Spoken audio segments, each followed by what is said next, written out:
후보자 등록 마감일 후 6일부터 선거일 전일까지 공식 선거운동 기간 동안 후보자들의 열띤 선거운동이 시작됩니다. 이때가 되면 각 후보자들은 선거 전략을 짜는 데 여념이 없을 뿐더러 남보다 한 발 앞서 유권자에게 다가가 자신을 알리기 위해 온 힘을 쏟게 되는데요. 그렇다면 후보자들이 자신을 알리기 위한 선거운동 방법에는 어떤 것들이 있는지 지금부터 살펴보도록 하겠습니다. 선거운동과 선거에 관한 사무를 처리하기 위하여 후보자는 선거운동기구인 선거사무소와 선거연락소를 설치할 수 있습니다. 선거운동기구는 후보자가 설치하는 것을 원칙으로 하되 비례대표 국회의원 선거는 정당이 설치하는데요. 선거사무장과 선거사무원을 선임할 수 있고 간판, 현판, 현수막을 설치할 수 있습니다. 선거벽보와 선거공보는 인쇄물을 이용해 후보자를 유권자에게 알리는 전통적인 선거운동 방법인데요.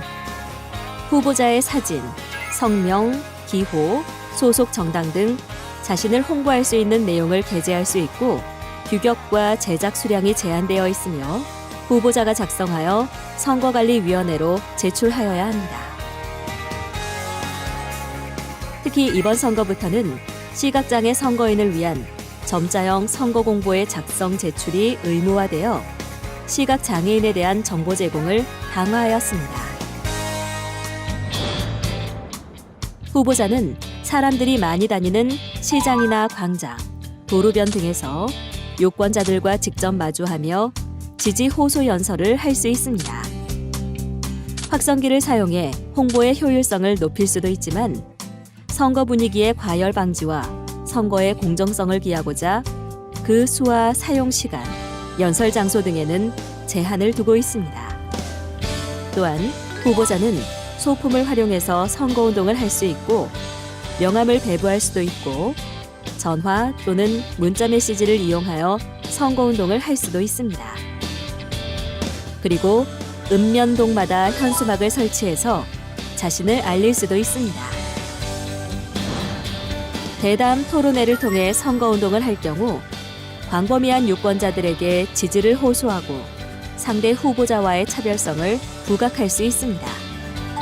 단체와 언론기관이 후보자를 초청해 진행하는 대담 토론회, 선거관리위원회가 설치 운영하고 선거방송 토론위원회가 주관하는 대담 토론회 등 다양한 대담 토론회에 출연할 기회가 주어집니다.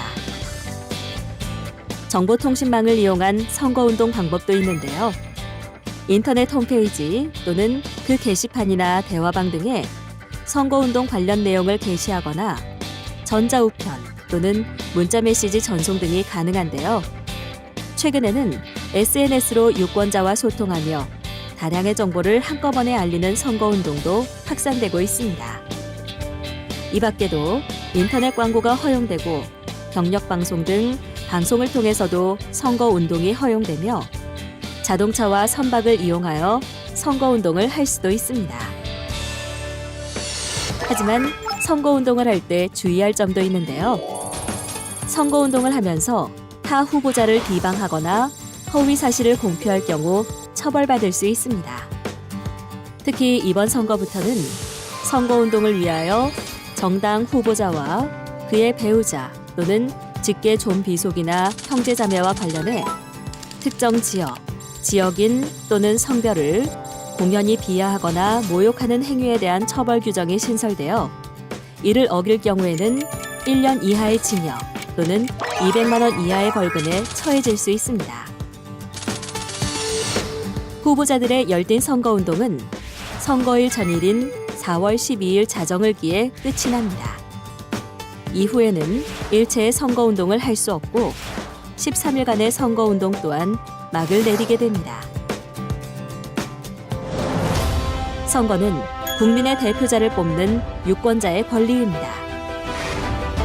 대표자는 자신의 이해관계를 대변해줄 대리인이기에 선출 요건 또한 깐깐히 따져볼 필요가 있는데요.